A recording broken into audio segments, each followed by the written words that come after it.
this morning is Scott Wright. Scott has been a member of the Ethical Society of St. Louis since 2015. He has served on their Board of Trustees since 2023 and as their representative to the AEU Board of Directors since 2024. As an ESSL Board Representative, he led a task force to examine the relationship between ESSL and the AEU. The ultimate culmination of this work was the creation of the AEU Roadmap. In July of 2025, he was elected as the president of the AEU Board of Directors. Scott holds a bachelor's degree in business management and psychology from Truman State University and just recently completed his master's degree in project management at Washington University. Please welcome President Scott Wright.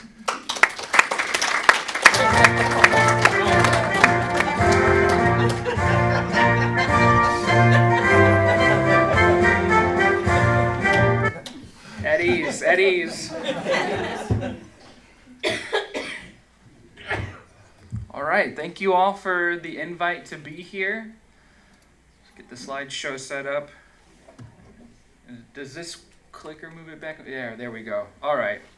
Well, thank you for the invite. I'm Scott Wright, current president of the AEU Board of Directors, current past president of the Board of Trustees for St. Louis. ESSL is Ethical Society of St. Louis. I don't think I defined that acronym in my introduction. So I'm here today to talk about the AEU Roadmap. So I'm going to try and set some context so we all know what we're talking about here. Can I get a show of hands? Who's heard of the roadmap? Who has any idea what we're talking about here? That's about half. So I'm going to we're going to go back to ground zero here. I just broke my own rules the first time. Okay, what the heck is the AEU Roadmap? Ostensibly, what we're talking about is a document. It's a living document, and it's a tool that we're using at the national level of the American Ethical Union in order to track work, get work done, and hold accountability to individuals to get work done on timelines, basically. So it's a living document, as in it's not set in stone, it's not permanent, and it's constantly changing with feedback.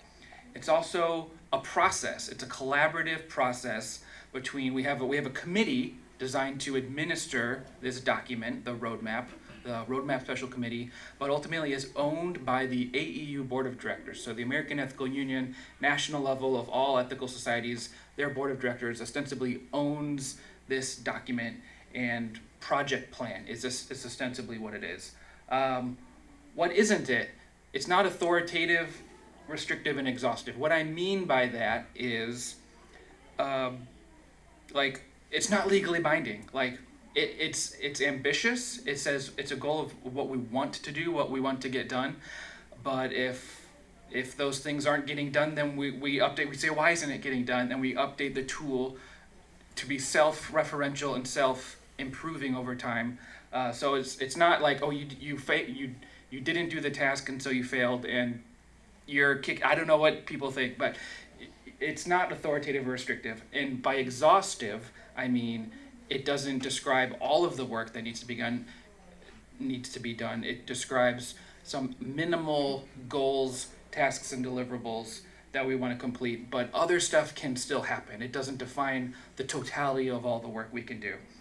So I'm going to use a little bit of lingo involved here. I'm going to try to define some of it. So I'm going to use the words goals, deliverables, and tasks frequently. These are categories of work that this project plan, this document is broken down into. A goal is a high level, what is an outcome we want? What is something we want to accomplish?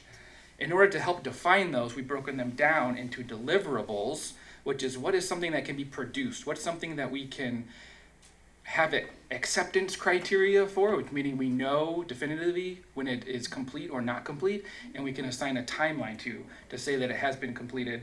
And in order to produce those deliverables, to get outcomes, we break them down into tasks, which tasks are specific things that a person can do, can be assigned to someone, given a timeline to do, so that when you add them all up, you produce deliverables. When you produce enough deliverables, suddenly we've achieved some of our goals. That's that's the idea. We're just taking everyone's hopes and dreams of all these individual ideas of what everyone wants the American ethical movement to be, and trying to define it a little bit with some structure, which is something that has not been done before. So we're trying to move in that direction.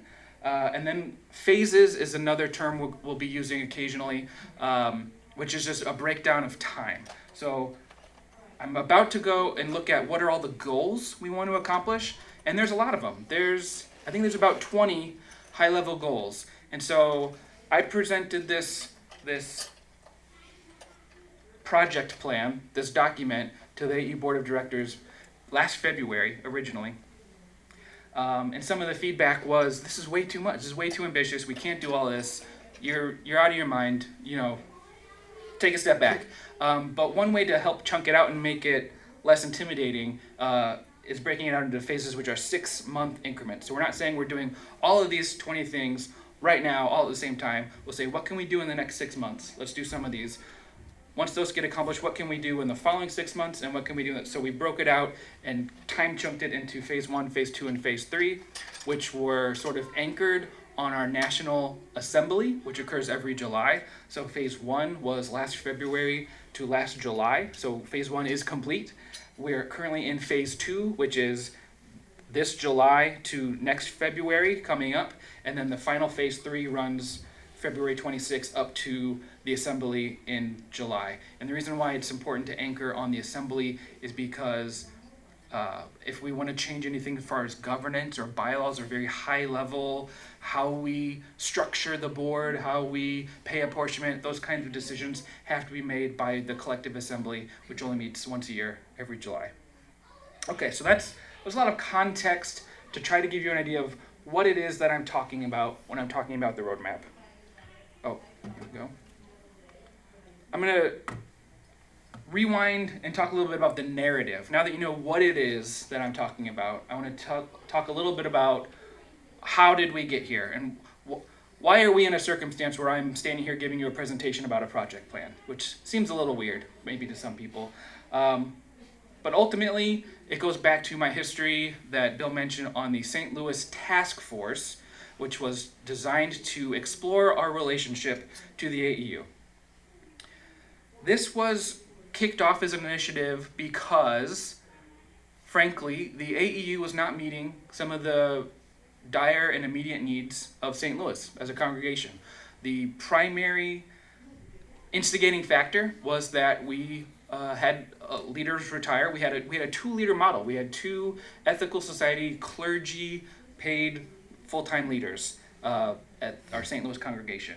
One of them retired, and in 2022, one of them took a job elsewhere. So we became leaderless and lay-run, much as you are here. But many of our members highly value having that ethical culture clergy leader, so we entered a period of leader search. Where do we find ethical culture clergy leaders? Well, the way it's supposed to work is that our clergy are trained and certified by our national body, the American Ethical Union. Long story short, we had a failed leader search. We did not successfully produce a leader. We did not find the leader that we were hoping for. And this got a lot of people who don't usually get involved at the national level start wondering, what are we getting out of this relationship with this national body if we can't find a clergy leader? Actually, we're self-sufficient regarding our youth. We started asking some of these questions about what are we paying, which is, we're going to call that apportionment. I don't know if you've heard that phrase or not, but the national body assesses money from each congregation that it calls apportionment. There's a formula that goes into it. Long story short, St. Louis was paying in the ballpark of $34,000 a year in apportionment, and people started realizing we weren't not getting much back from that. We were supporting a national movement, which people feel strongly about, and a lot of people want to continue doing. But there's also a lot of people who understandably said, we need to look a little closer about what's going on here, and not only how can we get the value that we expect for ourselves as a congregation, but how can we help the movement provide value to all member societies? So we started this task force to start looking into that. We had meetings with the officers and the presidents about what are your structure, what are your goals, and what's the timeline to get there, and what are your structures for reporting? How do you know if something's on track or not on track? And this is a difficult story to figure out where to begin talking about, because you could keep going back and back and back.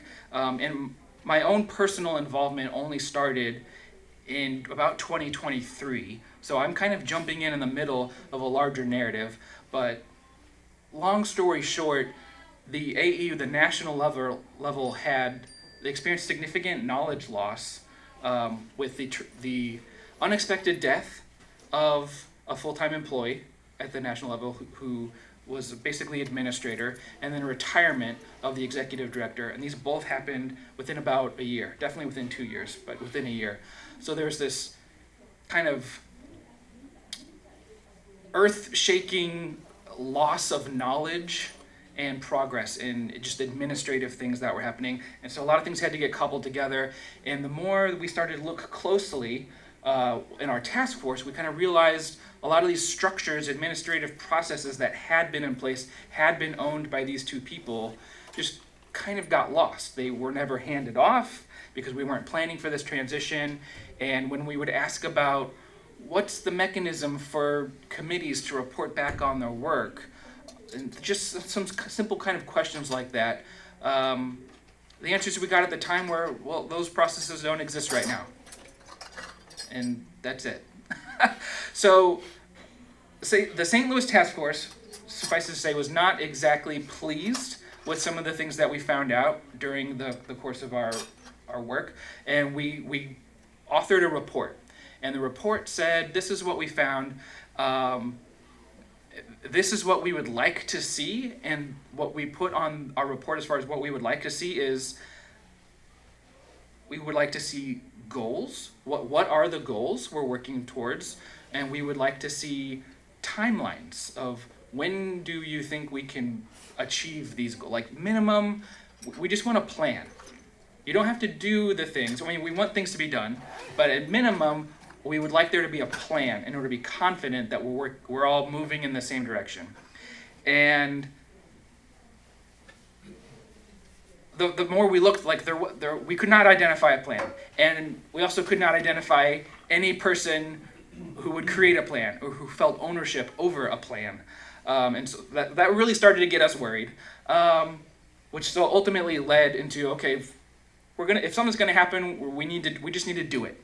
So that's how we created the first draft of the AEU Roadmap plan. We took the priorities that St. Louis needs, which was primarily leadership, training and certification, movement growth, processes for accountability. This is a whole nother narrative around the movement I don't need to get into, but just being confident that there are processes for accountability with instances of clergy misconduct, for example, those kinds of things you would expect from a national level religious movement. We would want to be confident that those processes are in place. So basically we said, these are some of the things we value. We just want to be confident that there is some sort of plan to achieve them. And so we wrote that down in the spreadsheet. We shared it out with different stakeholders and other directors around the movement to get their thoughts on what is reasonable, but also what are their goals, what do they want to accomplish. So that's why it kind of started as a St. Louis initiative, but it became a broader, wider, movement-wide, what does the movement want to accomplish, and how do we want to accomplish it? Okay, so I am going to move into what are some of these goals that we identified, and then how did we break them down into the tasks and deliverables.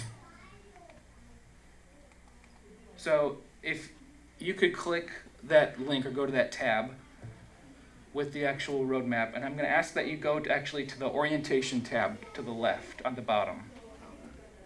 Down here, this guy. Oh, that one, sorry, my bad. Okay, and then scroll down a little bit.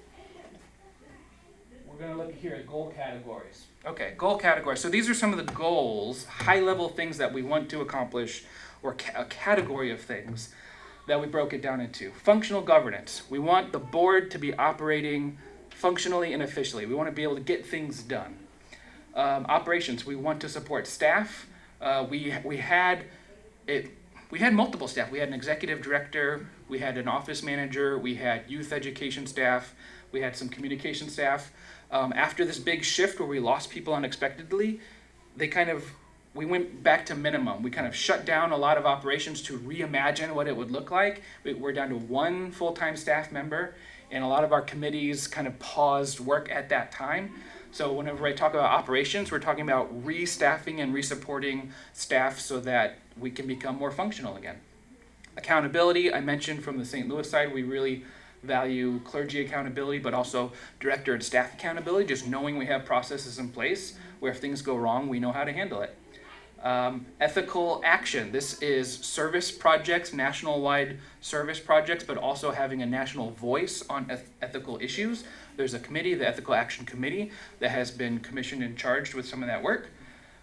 We value supporting youth education. This is curriculum and support materials for individual societies to be able to seek programs that are comprehensive and consistent with one another, but also bringing together kids for national youth conferences, which is something that used to happen, hasn't happened for a couple years, at least since maybe there was one since the pandemic. It hasn't happened in at least 2 years. Movement growth. Even if my personal philosophy, speaking from my own opinion, is even if St. Louis, as the largest congregation in the movement, even if we were not getting any transactional, tangible value, I still value supporting a national organization that is growing. I would be perfectly fine contributing to an organization if I knew that it was it was growing the movement in cities, it was supporting people like us that are in cities around the country that are looking for community and can't find it, and we're helping to make that happen. I would love to see that happen. I think that's worth our apportionment all on its own. Healthier union relationships. If anybody has participated in activities at the national level, perhaps there are some difficult personalities that get involved. There's a lot of history. I mentioned there's instances of alleged misconduct on the part of clergy, but also directors. And it's worth saying we used to have a 9-person elected board, which means at the assembly, we just elected people, and it could be anybody, and it was 9 people that represented the movement. There was a shift in our bylaws, 2022 or 2023, where we now have a representative board, where instead of 9 people that are elected by the assembly, each individual society elects or appoints a representative, and so each society gets a representative on the board. Currently, Jill is your representative. So now we have a board that's about 22 representatives strong, plus 2 representatives from our leader council, which is the body of clergy, which is to say there's a lot of people and a lot of personalities, and they all have different levels of history and narratives that they're bringing to working together. So that's why we have this goal of healthier union relationships. How can we figure out how to work better together? That's enough of a priority. We need to put it down in paper. We need to get it on there and prioritize it. And then communication support was actually one that was added recently since the assembly. I'll talk about that. But getting a newsletter out, supporting the communications between the AEU and our individual societies, but also updating our website. Modernizing and fixing issues on our website falls under the communications. So that's a little bit of what I'm talking about when we're talking about goal categories and goals. And when people said, we can't do all that, what are you talking about? So I'm like, okay, let's chunk it out. Let's break it out. 6-month pieces. What can we accomplish in the next 6 months? It's not that intimidating. Okay, let's go back to the PowerPoint, if you don't mind. Yep, that one.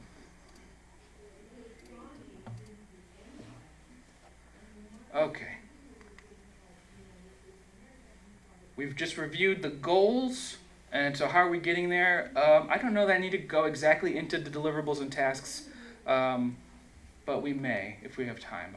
What I want to hit on is, so this was originally presented and adopted by the board last February, and as I mentioned, we've already been through phase 1, which went through the assembly, and we're currently in phase 2. So what's been accomplished so far? A lot of it, at least in my tenure in being able to affect change, has been setting up infrastructure. And what I mean by that is we've identified the stuff we want to happen, we've gotten the board to pass motions to create committees and task forces to do that work, and we've given formal charges from the board to those committees and task forces of what specifically we expect them to do.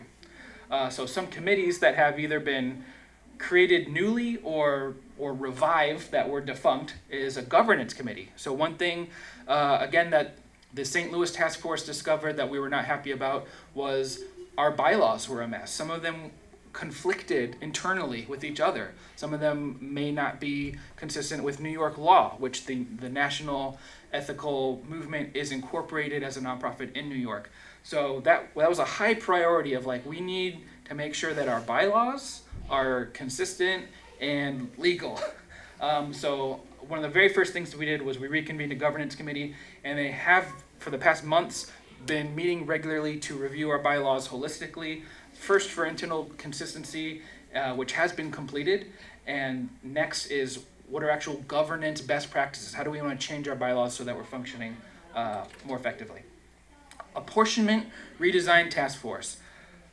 So again, as I mentioned, St. Louis was not happy about how our apportionment was working, how much we were paying versus how much we were getting. We are not the only society that feels that way. There are several other societies that are very unhappy with the apportionment system. And so, I mean, as I said, it's a collaborative tool. Whatever societies want to do is what we're going to put on here and figure out how to accomplish. So we've called a task force to look at the apportionment system. What's good about it? What's bad about it? How do we get it to change? That conversation will need to culminate in phase 3, which ends at the assembly, because if we're going to change our apportionment system, that's going to take a vote by the national body and the assembly to do. So between now and July, we have this task force to brainstorm and determine alternate apportionment possibilities, socialize those possibilities, and then get them on a ballot so that we can vote on them in July. Healthier Union Relationships Task Force, I think right now it's just our full-time staff member, our developmental director, Greg Bonin, is really heading this up, but he's working with external facilitators to come in and do listening sessions and workshops and hold space for people to talk so that we can develop those healthier relationships and get past some of our history, perhaps, of shared trauma. Accountability Task Force. So this would be kind of a subgroup that kind of rolls up under governance, which is what are our policies and our governance around holding clergy and directors and societies, holding everybody accountable to our policies and our bylaws. If a society does something that's not in line with our values, what do we do about it? If a leader does something or says something that's not in line with our values and they're not being internally held accountable by the National Leaders Council, what does the board do about it? What is our authority? What is our purview? What are our policies? A lot of it had not been defined. So we're like, okay, we know what the problem is. We need to define it. We need to vote it into our bylaws. And again, a lot of that will culminate in July at our assembly, where we can solidify some of this in our formal bylaws. 3 of these things you might see I have in parentheses from the AEU Assembly. So this is something I was really pleased about in order to really underscore the fact that this is a collaborative and living document.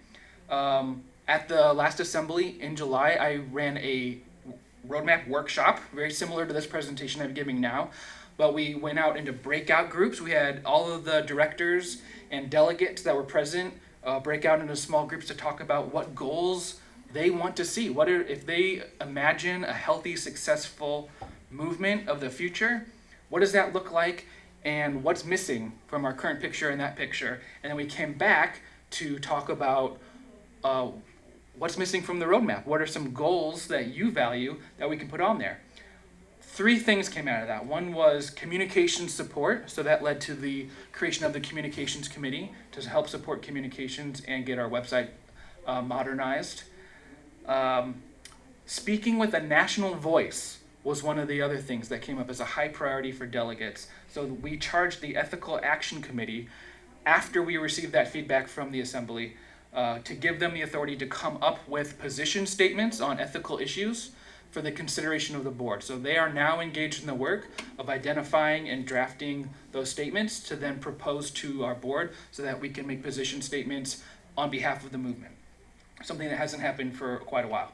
And then movement growth was another thing that came out of those discussions. So we have charged the membership committee with certain tasks and deliverables around creating new societies and supporting the growth of societies.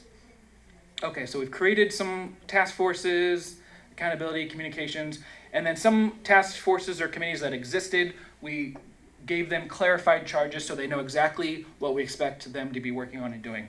The leadership committee, we want them to modernize and professionalize the certification process for our clergy. We also want them to focus on training lay leaders, lay leader development, which is something that came out as another high priority. Our education committee, we want to support all local ethical societies and their SEEK programs. We also want to reconvene national youth conferences. I hope this summer, fingers crossed. That's something high on my list to accomplish. Ethical Action Committee, Membership Committee, we just talked about those. I break out some of these in more detail, which I spoke about. Some things so a deliverable, I would say, something that's tangible that has begun rolling out is lay leadership trainings. You might have, if you're on the emails, you might have seen from Louise Jett. She's one of our clergy leaders. She's rolled out I just forgot the name of it. I think it's We Are Ethical Culture, or What is Ethical Culture. It's a course that you can sign up to take. Anybody within the movement can sign up to take it. So it's to train lay people, us, on what is our history and some of the philosophy behind ethical culture, but that is also designed to be a module within how do we train our clergy. So it's a kind of a stepping stone that everyone can take, but if lay people are interested in becoming certified clergy leaders, it's one of the first steps that they can springboard off of to then take further courses towards certification. We are also hiring a staff position, which is a leadership dean, which is really to be so that this isn't being run by just volunteers in their spare time, someone who's dedicated to developing and professionalizing the certification process and training new clergy leaders. We've charged the Ethical Action Committee, I mentioned that. Communications Committee has been populated and is working on the website currently. We are also hiring additional staff that will greatly help us to support communications efforts. Co-chairs have been placed for the Education Committee, and we've started some conversations with local societies like St. Louis, for example, societies that already have robust youth education programs. How can we figure out a system to equitably share those resources out for everybody? And then we have engaged in facilitated conversations towards healthier union relationships. So some of these are in progress. What do we need to do moving forward? How do we move forward?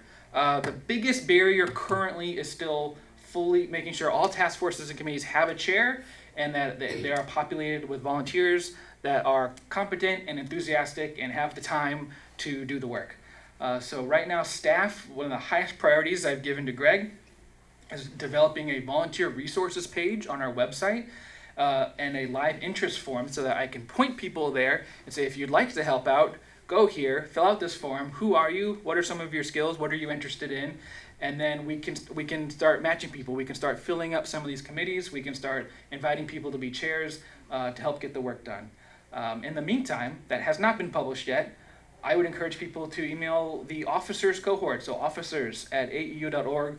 Emails will go to me, the secretary, the treasurer, the vice president, and our staff, Greg. So nobody can say that they missed the email. It went to 5 different people. So if you email that email, we'll figure out how to get you involved. Once these are chaired and staffed and have their commissions, how can we support them? How can the directors use the resources of the American Ethical Union to support and encourage the completion of these tasks? I will say something that's notable is, we have resources. The AEU has money, we have funds, we have staff, we have volunteers, and in particular, I don't know how many people know this, but we received an unexpected request in the last 6 months, last couple months, of not quite, almost $500,000, a sizable chunk of money that is unrestricted, has been gifted to the American Ethical Union, and is now sitting, and we need to determine how we're going to use that money. So that's going to be a conversation, a lively conversation, I'm sure, among the board of directors. But from my perspective, I'm thinking, how can we use those resources to support these efforts?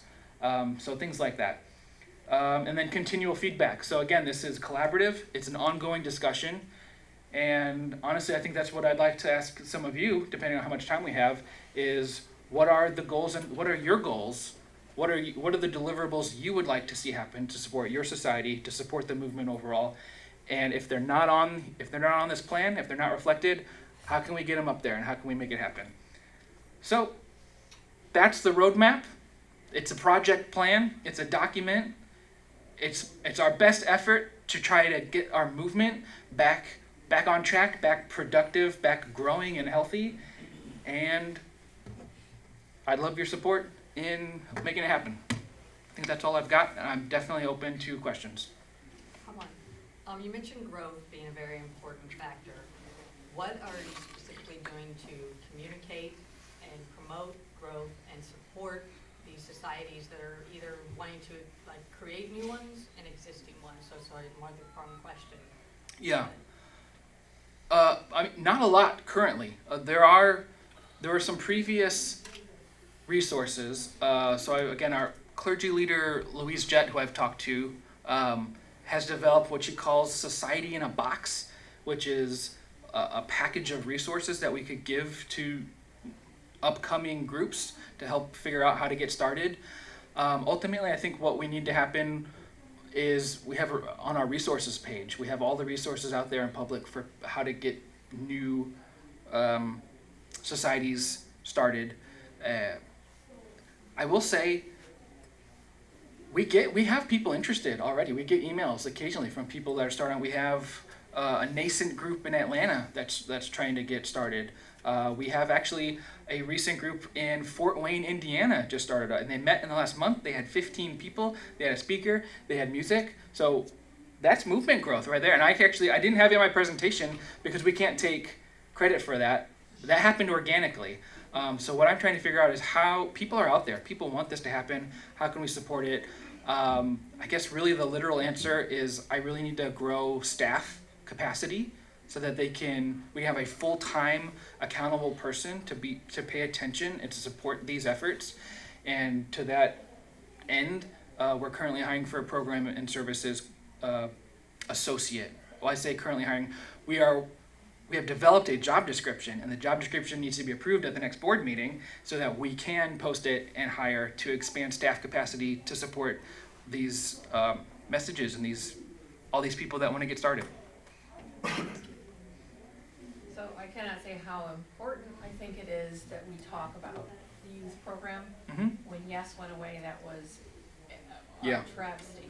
It was awful. And I mean, I think I speak to a couple parents here whose kids were caught up in that. Yeah. When that ended, and obviously COVID was a big shutdown. But then it just going away was really sad. Because I do think we're only going to grow if our children grow with it. I'm curious the framework. So what platform is it built on? Like, is it built on like a Baldrige method, or what kind of measures are you looking at once these tasks, right now they're kind of standing alone. So what measures are you looking at to make sure that the tasks are well suited to your goals?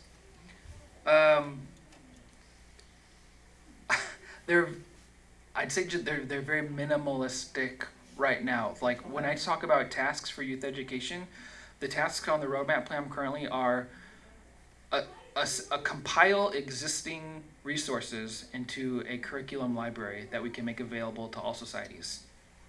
That is a task that we are hoping the education committee can accomplish. That was a short term of compiling existing resources. Another task is a more long term. What do we want a curriculum library to look? What resource do we want to be available for all societies, and developing that curriculum out? So that's like a next tier level task. And then another task is just planning and convening a youth education conference. So like that's really what we're talking about. I don't know any of the philosophy or theory necessarily behind designing curriculum. What I can say is our current executive director of community experience at St. Louis does have her PhD in education, and is currently over our youth education program. So I've been talking with her about how we can use some of her knowledge to help formalize and build these curriculums that are consistent across the movement using the best practices of modern curriculum and education theory. So it's in discussion right now how to get there, really. Does that answer your question? Yeah, but kudos for taking this on. Right. Yeah. Thank you. You must be glad for punishment. What IT/computer resources and knowledge, there's a word I'm searching for, I'm not finding, expertise, there it is in place now, or that you're looking to obtain in order to support this effort? That's a good question that I don't have a great answer for. So we really just have one full-time staff, which is our developmental director. And right now we have volunteers on the communications committee, which are individuals who have in the past helped out with the website. And so that's why we've recharged them with modernizing. But it's definitely an area of resources that we need to shore up and make sure that are modernized and professional. Part of why I'm asking, I have an IT background, that's part of why I was asking, but I went to the website. I'm brand new to the Ethical Society. Welcome. By the way. It's my second meeting. You jumped right in. But I went to the website and like on the phone, it's horrible. Yeah, and I don't think it's optimized for mobile really at all. Yeah, it's a mess. Yes? Oh, I was just gonna I'm say- sorry, are you complete? Yes, I am. Okay, sorry. Like I had checked the AEU website like just now. Yeah. There's apparently not a page that just simply lists all the ethical societies. There is a page here that says member societies, but let's see, there's the Google map. It's Yeah. not populating with It has, I think, one. I think it shows Silicon Valley. so, you know, Yeah. obviously people gotta know that a group is in their Which state. is one of our smallest societies, actually. But yeah, there are. Probably the most online though. It is Silicon Valley. Right. No, there are some significant timely issues. So, unfortunately, the resources we had in place to do website stuff were those people that we lost, and those are the resources we're trying to build back. So we lost a lot. Knowledge transfer was not done at all. So we're trying to It's been a whole effort. It's been years at this point, just trying to make sure we have the emails switched over and forwarded. Our website actually was down for about an hour last month because our domain expired. And the emails that went to remind you to renew your domain went to someone that wasn't here anymore. Like stuff like that is still happening, and we're trying to untangle it all and get it all set on the right track. This is just a logistical question. From what I heard, you have a 22-member board, Mhm. and you have 2 others from leadership, so that's 24. How do you just manage a meeting Yeah. and get anybody, I've always said, if you have 4 ethical culturists in a room, you have 6 opinions. So, Right. Yeah. Exactly how does that work? Very carefully.